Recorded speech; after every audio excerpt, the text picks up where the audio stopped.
Welcome everybody to another round of World of Tanks subscriber replays. My name as always is Maxwell, and today's first video is from the user Keldor.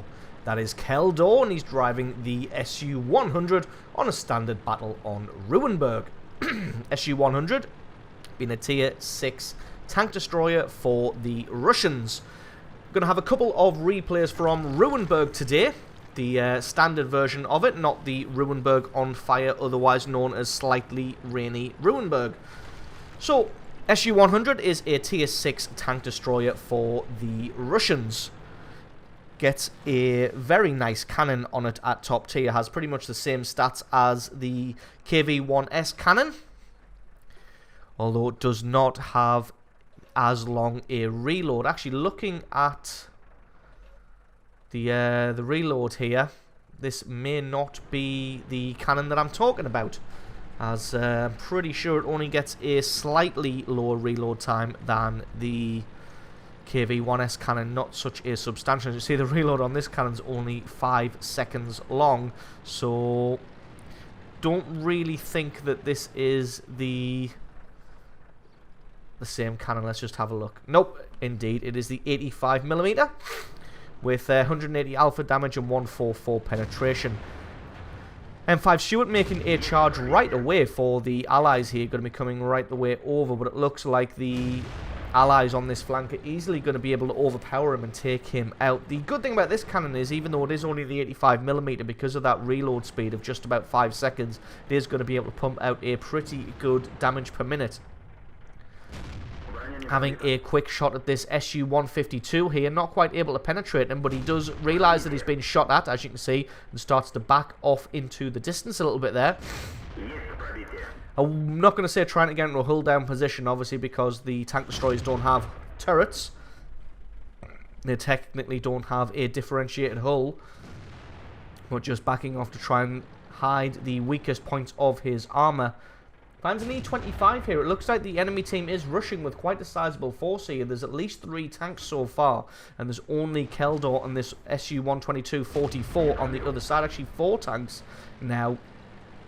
So it looks like they're all trying to make a concerted effort to push against the allies here. Finds another SU-100. Managed to land a beautiful shot on his side here. The SU-122-44 doing a fantastic job so far of holding off the enemy tanks, while Keldor offers fire support from the rear. Misses that shot on the SU-100, unfortunately. Couldn't see enough of him, but just going to reposition himself. Whoops, hit the 2x speed button there. Repositions himself so he can have a shot at this Jagdpanther. It looks like the Jagdpanther again is just charging in for this SU-122-44. Lands a lovely shot on his tracks there. Realises that he's only 1 shot from death, so switches up to the weaker point of his armour, just to guarantee that he's going to do damage rather than that just being absorbed by the track.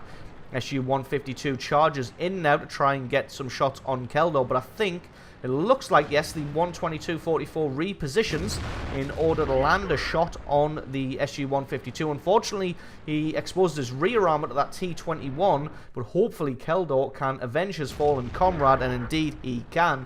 Takes out the T-21, and that is the battle for the left-hand flank all won now, with some fantastic coordinated teamwork play there. The SU-122-44 holding them from the front, while Keldor offered fire support from the rear, and the two of them were able to take on and take out 4 other tanks between the two of them. So excellent piece of coordinated teamwork there. So now that the battle for the left-hand flank is all won, going to be transitioning towards the middle here. And as you can see, the horrible accuracy of the Russian gun letting him down there. That is his cannon fully aimed, and the targeting reticule is still ridiculously large. KV-1S manages to get out of render range, so it looks like Keldor's going to have to try and close the distance. Maybe what he should have done is try to have a shot on the move, and then his legendary Russian accuracy may have kicked in, and he would have been able to land a shot on that KV-1S. But as it is, he manages to get into cover just in time. Game's all even at the moment at 11 kills to 11, which is a little bit unfortunate, because as the battle on that left-hand side there all wrapped up and all finished, they were winning by 2 kills, but it looks like the guys in the city just didn't have a good time with that whatsoever, as the last one, the KV-1S, falls prey to his counterpart, the enemy KV-1S. But as you can see, that Tiger P has started off a base capture.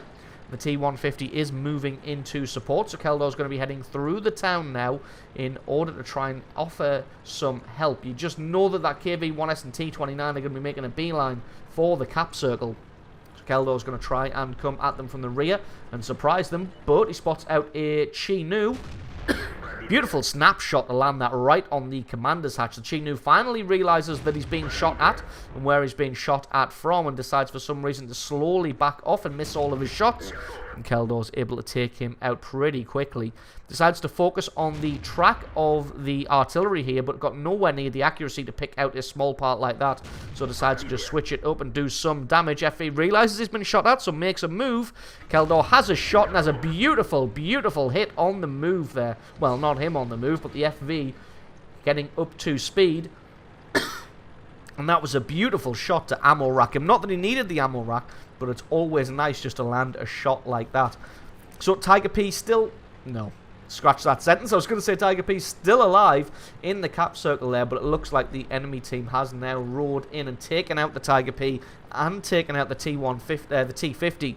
So that just leaves Keldor left to face off against the T-29 and KV-1S. T-29's a one-shot, but the KV-1S is going to require at least 2 hits.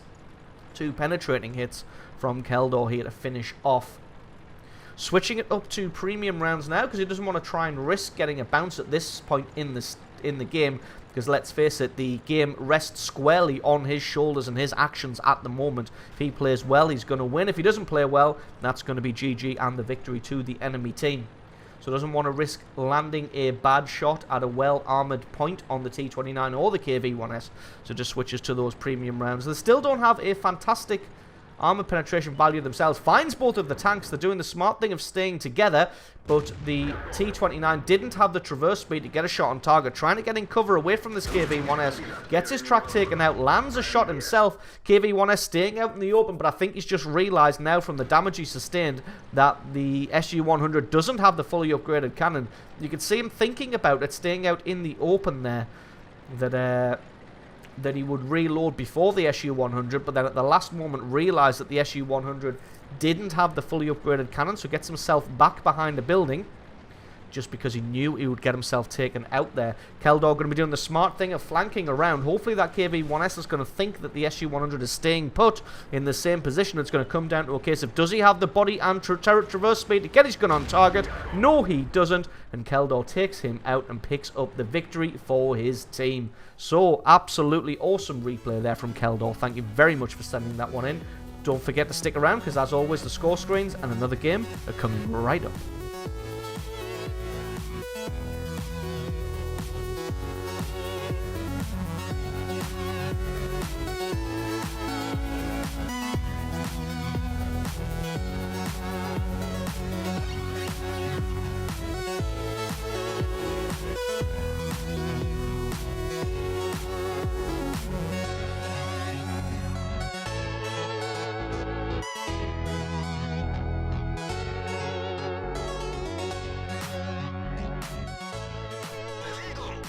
And our second replay of the day is from the user Cookie. That's Cookie, and he's driving the Tiger 1 on a standard battle on Ruinberg. Tiger 1 being a tier 7 heavy tank for the Germans. And this thing can be an absolute beast, especially when it is top tier. The frontal armor may not be fantastically great on it, reasonably thick, but it is pretty flat. But it's the cannon of this thing that makes it pretty damn formidable. Even being able to go hull down with it's pretty good. The turret armor, again, on paper, not very good. But as you may have noticed when Cookie spun his camera around there, you can see that the gun mantlet of the Tiger is pretty much the full size of the turret. So getting hull down with this thing is definitely recommended, as the gun mantlet's going to be able to absorb a hell of a lot of damage. Gets a good early hit on that A20 there, trying to cover off and dissuade that Hellcat from moving any further forward, or he would have got a good shot on him. There's quite a few enemy vehicles in this area, so if Cookie can push up well, it looks like there's nobody on the right-hand side, except maybe this A20, who's starting to realise the error of his ways now, as he's run straight into a Tiger 1 heavy tank. And there is his Leopard comrade bringing up the rear. Don't know why he's stopped in the middle of the road there. Could have really done with trying to get into cover now. Backing off definitely wasn't the right move, but he definitely should have tried to get into one of the cubby holes on the right or left hand side there. But as it is, Cookie is just being a light tank destroyer at the moment, takes out both of the scout tanks early on, and now he's going to push off against the heavy tanks. See, the rest of his allies also, well, the rest of his platoon also pushing. Another Tiger 1 on the right hand side going forward, just backs off, try and draw some of these heavy tanks out, gets the SU-85 to show his face, but just about misses that shot, which is a little bit unfortunate. But the reload of this Tiger 1 is pretty damn good, so missing shots isn't the end of the world. Tried to shoot at that KV-1, but luckily the KV-1S, which is a much higher priority target, drives in front and takes that shot for him. KV-1's not really going to have a very good time trying to penetrate the front of this Tiger. Got to be careful though, because the KV-1S definitely is going to be able to penetrate the front of a Tiger, so he doesn't want to take that massive alpha damage to the face. This SU-85 playing with fire here and being incredibly lucky. He's managed to be missed twice now. It looks like he has got that derp cannon, so he's able to do a good chunk of damage. Got to be careful with his KV-1S, but it looks like the KV-1S was focusing on the 3001P in the background there, hungry to get the kills rather than the damage. Takes him out, even though Cookie is a much higher priority target here. As you can see, this T-29 from the left-hand side has had more than enough of camping and just decides to go full ham here, just charging in. He's got the support of this SU-85 with him, so Cookie's going to do an excellent job of just backing off and keeping the T-29 between himself and this SU-85 with the derp cannon, although the SU-85 did manage to sneak a shot past. Got to be careful because his T-29's got some decent alpha damage, just goes in for a turret hug, try and make sure that all he can see is that gun mantle. He did manage to take some damage though, this SU-85 having a shot at somebody else, and Cookie should be able to just come around the corner, take him out and pick up kill number 5. So a commendable piece of pushing there from the T-29. Unfortunately for him, the KV-1S and the Hellcat didn't come with him. If both of those tanks had come with him, then they would have easily been able to overrun Cookie's position there, take him out, and then they probably would have had a free run towards the base, and that would have been GG and the victory. As it is though, the Allied team is still having a fantastic game, winning at 7 kills to 9 for the enemy. It looks like they've totally overrun the right-hand side. Cookie just taking his time here, wants to see who else is left in this area, because there was a Hellcat and a KV-1S last time they were spotted. And the ridiculous cannon on that KV-1S would be enough to one-shot Cookie if he gets a decent damage roll. Gets a good chunk of damage through his front there as the KV-1S fires at the Comet, I think. May have been firing at that KV-1, not too sure. Starts to take some damage in the rear now. That was from the T-49 from earlier. His ally in the Comet is able to finish off the KV-1S, and the two of them now going to focus on that Panzer. Nope, he's also dead thanks to the Comet, so he's having a fantastic time of overrunning the enemy positions as well. Cookie decides to spin himself around and head back off towards the base here, as there were 3 tanks last spotted on their way to the cap circle. As you can see, they're starting a base capture right about now. Has a look there, but doesn't really want to have a shot on the move. Is spotted out here thanks to his sixth sense. He knows it. He's going to be trying to flank around this church. It looks like this KV-1S has been pretty smart, actually. He's coming to try and delay and hold off the Allied team while his allies, the enemy team, go for that base capture. The T-29, that SU-100, both sat in the cap circle, although it looks like one of them's actually moved out now. Looks like it's that SU-100. Probably thinks that they've got this game in the bag, not realizing that there is a platoon of allies here absolutely kicking arse. That KV-1 manages to sneak around the side there and lands a good shot on that T-29 to reset the gap. And Cookie's going to be heading all the way around in that direction also, as the rest of his allies all close in. They managed to fell that KV-1S. Now it's just this SU-100, T-29 and that Hummel left for the enemy team. This T-29 looks like he's backed off out of the cap circle now, and this SU-100 is also backed off. Going to see if we can get a shot on this T-29. Going to fire right at the commander's hatch, and he's able to sneak a shot through that, which is very, very lucky. Even the commander's hatch on the T-29 pretty heavily armoured. Unfortunately not able to get one through the side armour though, so well, you take the rough with the smooth. Looks like the Allied Tiger 1 has been taken out now, but in reply they pick up the T-29. That leaves this SU-100 versus the Comet and the Tiger 1 here. SU-100 gets taken out in short order by the Comet, and that just leaves this Hummel. So there's still 8 minutes on the clock for the Allies to just try and find this Hummel, not needing to go for a base capture just about yet. As you can see, the Comet using his speed and agility to get up towards the enemy base. Going to be trying to scout out the Hummel's position. Does, in fact, find him. Lands one good shot. Oh, lands another good shot, but the Hummel's able to take him out with just one hit point left. So the Comet not quite able to pick up his 5th kill. He gets eliminated with the Hummel with just one hit point left, and it's going to be left to Cookie to try and clean this one up. Does have to be careful though, because if this Hummel sets himself up well and plays pretty smart, he may be able to take out Cookie now. Last spotted over in that direction. Cookie doesn't really want to charge him down because, like you said, he's definitely a one-shot for this Hummel. He's going to have to play it very, very smart here. And what he's doing is smart. He's going to set himself up in the cap circle and cover off the 2 positions that the Hummel is most likely to come from. You can see he was last spotted on that right-hand side of this building here. So he's either going to come from the right-hand side of the building or the left-hand side of the building.